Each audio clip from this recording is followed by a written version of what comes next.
I grew up in a chiropractic family, so 3 generations of chiropractors, so I didn't have any vaccines when I was a kid.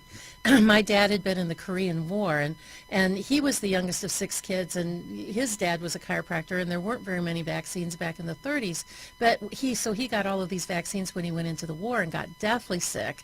When he got out and he married my mom and became a chiropractor, he said, I'm not doing any of that stuff. So my mom took on the family doctor and my dad took on the school board, to say, she's not getting any of that. So I grew up with all of the age-appropriate measles, mumps, rubella, chicken pox. I had pertussis a couple of times, like most people do, even though they don't know it. Right. And then none of my family members, none of my cousins or anybody was vaccinated. So it was not just kind of sort of a non-issue. I grew up on like Ben Casey and Medical Center and and all of those things, and it's just something I knew I wanted to do since I was 4. I took a summer off. I went to the University of Toledo in Ohio to undergrad.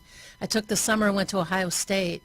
Had a real run-in with the medical profession down there when I was volunteering at the hospital. I said, I don't want to be one of these doctors. They're just arrogant and nasty.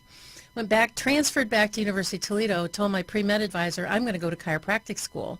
And he said, have you ever heard of osteopathic medicine? I said, no, I'd never heard of it. So he introduced me to a gal whose dad was a chiropractor who just graduated from osteopathic school, who took me to lunch and said, by being a DO, you can have it all. You can do everything that an MD can do, plus you've got that skill set in your basket to be able to do osteopathic manipulation like a chiropractor. So DOs really have it all. They're really like the cat's meow as far as I'm concerned. I never really even thought about it like that. Yeah. So they can be neurosurgeons and they can be obstetricians, and then I became an ER doc because, to be honest with you, I didn't know what I wanted to do.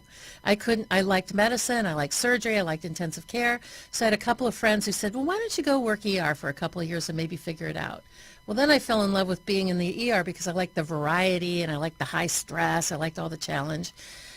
Never really thought about vaccines. In fact, I gave out tetanus shots like I thought they were some special kind of candy. I mean, little is more, got to have more, can't hurt anything. Never bothered to read a package insert about a tetanus shot, even though I was giving them every day. And sort of, I don't know, DT, little d, DT, I don't care, just give them something. So, and that's how physicians are. And I can remember seeing several different cases. I put 2 guys in jail over shaken baby syndrome that I had to do some self-forgiveness work over because I know now it was vaccine injury.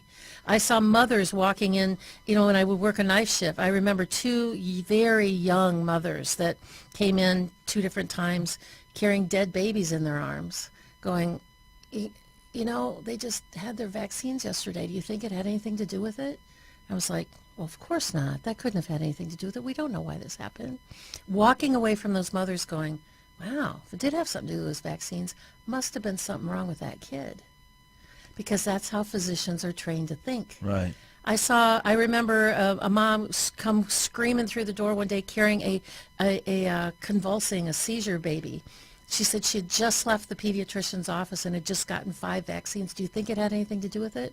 Oh, of course not. We don't know why these things happen. That's how physicians are trained to think. It's never the vaccine, it's the defective child. If there's anything that happens, we have to put you through a $100,000 medical workup to prove there's something wrong with you, and it had nothing to do with that stuff we just injected in your arm. That's how we're trained to think. And it's one of the reasons why pediatricians don't walk away, because then they would have to face the fact they did that. And they would have to go through this entire layer of self-forgiveness work and walk through it and decide, I'm going to cease and desist and not do that anymore.